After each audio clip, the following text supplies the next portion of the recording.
रहीम, मेरा नाम नासिर है और आप मेरा फेसबुक और यूट्यूब चैनल देख रहे हैं। दोस्तों, आज की जो वीडियो है वो बहुत ही अहम और एक ख़तरनाक कीड़े के ऊपर है हम बना रहे हैं।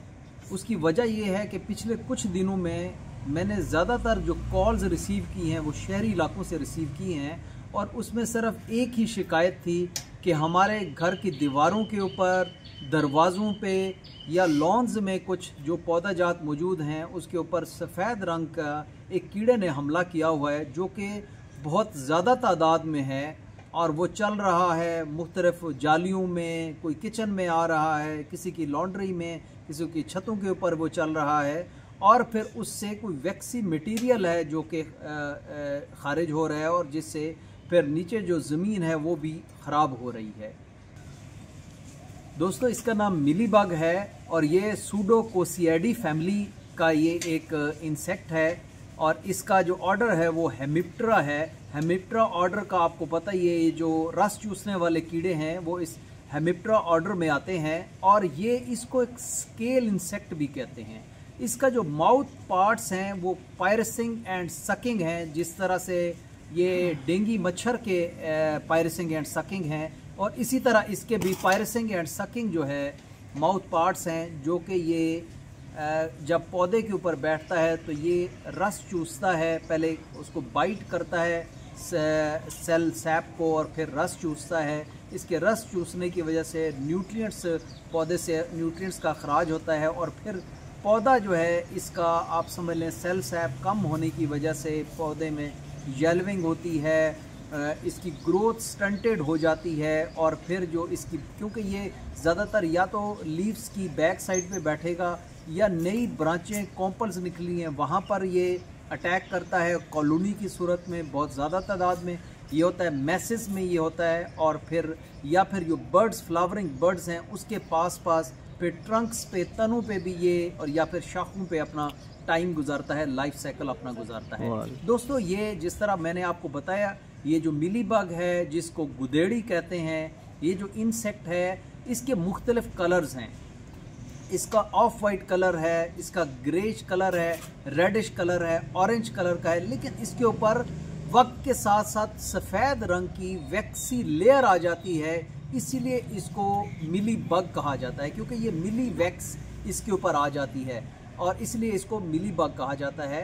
तो जब इसकी वैक्सी लेयर आ जाती है तो ये बेसिकली एक प्रोटेक्टिव लेयर है, किसी भी केमिकल के ख़िलाफ़ इसमें प्रोटेक्शन होती है और केमिकल कोई आप अप्लाई करते हैं तो वो इसको नहीं मारता एज सच।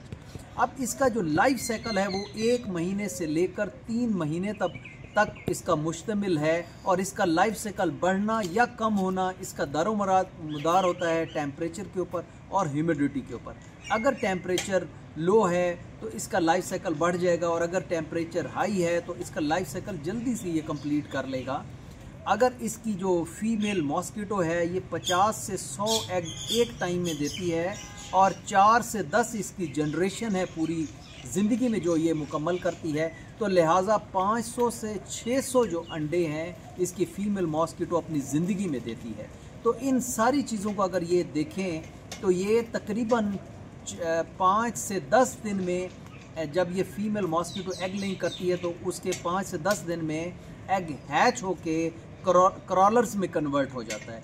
पहला जो क्रॉलर होता है ये बहुत ही छोटा, आप समझ लें कि 2 से 3 मिलीमीटर का होता है और फिर इंस्टार्स में ये कन्वर्ट होता है। इंस्टार्स वो आप ये समझ लें कि छोटे छोटे, जिस तरह से ये नेट्स होती हैं या फिर लाइसेस होती हैं उस तरह की ये होती हैं और ये छोटा छोटा ये जो है ना ये चलना शुरू कर देते हैं राइट फ्रॉम दी, जैसे ही ये आप हैचिंग होती है तो इसको चलने की इसमें सलाहियत मौजूद होती है।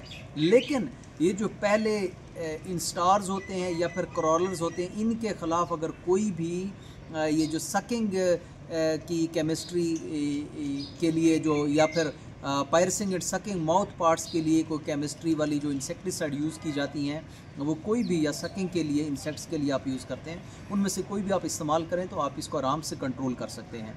मसला ये होता है क्योंकि ये बहुत छोटा होता है और हमारे आम लोगों को इसकी पहचान नहीं है, पता नहीं है, इसलिए जब तक ये 3rd स्टार या 4th स्टार में जाता है उस वक्त इसके ऊपर वैक्सी लेयर बन चुकी होती है और उस स्टेज पे इसको कंट्रोल करना बहुत मुश्किल होता है। आपने इसकी हैबिट्स को समझना बहुत ज़रूरी है अगर आपने इसको कंट्रोल करना है। इस वक्त ये जो है ये 4th स्टार के ऊपर है और इस वक्त आप इसको कंट्रोल करना नज़र भी आपको इस वक्त आ रहा है, लेकिन इसका कंट्रोल अनफॉर्चुनेटली इस वक्त बहुत मुश्किल है। यकीनन आप कोई भी इंसेक्टिसाइड जो आप इस्तेमाल करेंगे जिसमें आप अगर ऑयली इसमें पेट्रोलियम ऑयल्स वाली या फिर आप समझ लें कोई डिटर्जेंट वगैरह साथ में मिक्स करके आप कोई मेलाथियान, मेथिडाथियान्स और इसी तरह की केमिस्ट्री की जो इंसेक्टिसाइड जो सकिंग के लिए आप इस्तेमाल करते हैं, फेप्रोनिल भी इसके लिए इस्तेमाल किया जा सकता है। इसके लिए जो है क्लोरपाइरीफास भी लोग इस्तेमाल करते हैं, ठीक है, बाइफेंथ्रीन इस्तेमाल करते हैं। तो आप अगर ये वाली इंसेक्टिसाइड इस्तेमाल करते हैं तो आप इसको अगर साथ में डिटर्जेंट इस्तेमाल करते हैं तो काफ़ी हद तक आपको कंट्रोल मिलता है, लेकिन 100% इसका कंट्रोल आपको नहीं मिलेगा। 100% कंट्रोल के लिए आप ये समझने की कोशिश करें कि इसकी हैबिट्स क्या हैं। इसकी हैबिट्स ये हैं कि ये इस महीने में, मई का महीना है, अब मई के महीने में इसने नीचे को आना है, जो भी दरख्तों के ऊपर चढ़ चुकी है या दीवारों के ऊपर मिलीबग चढ़ चुकी है तो ये अब इसका जो रुख होगा आप देखेंगे इसका हेड जो है वो डाउनवर्ड होगा और नीचे को ये आने की कोशिश करेगा। जैसे ये इंसेक्ट नीचे को आएगा तो इसने वो जगह तलाश करनी है जो सॉफ्ट सी नरम सी जगह हैं और इसने हाइबरनेट करने के लिए या फिर एग लेइंग करने के लिए नीचे आना है। अब जैसे ही आप इसको, इस वक्त आपको ये करना है कि आप अपने दरख्तों के साथ साथ खुद ही गोडी करके इसको सॉफ्ट जगह प्रोवाइड कर दें। जैसे ही आप गोडी करेंगे, सॉफ्ट जगह प्रोवाइड करेंगे तो ये नीचे को जाएगी और अपनी एग लेइंग के लिए अपनी पोजीशंस को ढूंढेगी।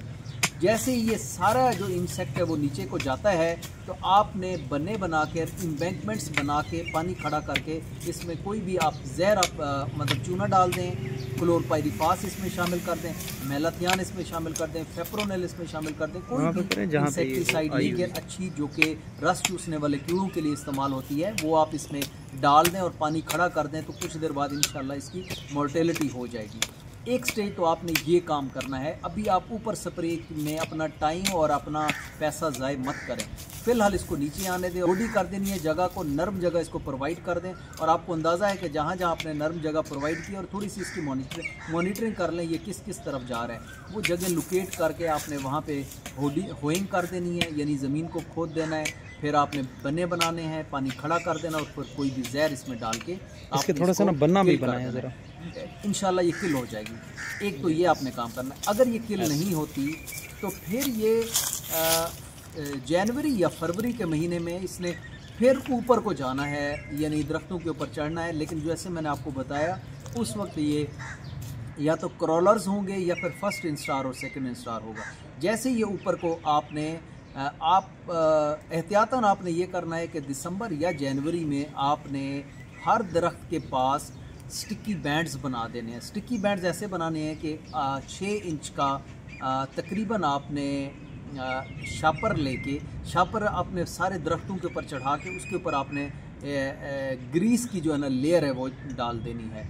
ये दरख्तों के ऊपर चढ़ते हुए जैसे ही ग्रीस की लेयर के पास पहुंचेगा तो ये वहीं पे इसके पैर फंस जाएंगे और वहीं पे इसकी मोर्टेलिटी हो जाएगी, ये दरख्तों के ऊपर नहीं चढ़ सकेगी। आप इस तरीके से भी कर सकते हैं। अगर आपके पास ये फैसिलिटी नहीं है तो आप उस वक्त भी दोबारा से यही काम, जैसे मैंने आपको बताया कि दिसंबर में आपने फिर से एम्बैंकमेंट्स बनाने हैं, फिर आपने पानी लगा के जहर डाल देना है, वहीं मर जाएगी। नहीं तो स्टार्स ऊपर जा रहे हैं, आपने कोशिश करनी है देखने की, वो जूं की तरह के बिल्कुल छोटे छोटे लेकिन रेड कलर के उस वक्त होंगे, ये रेड कलर के होंगे या ब्राउनिश कलर के होंगे, आपने फौरी ऑरेंज कलर के भी हो सकते हैं। इसमें मुख्तलिफ कलर्स हैं, मुख्तलिफ स्पीशीज़ हैं इसकी।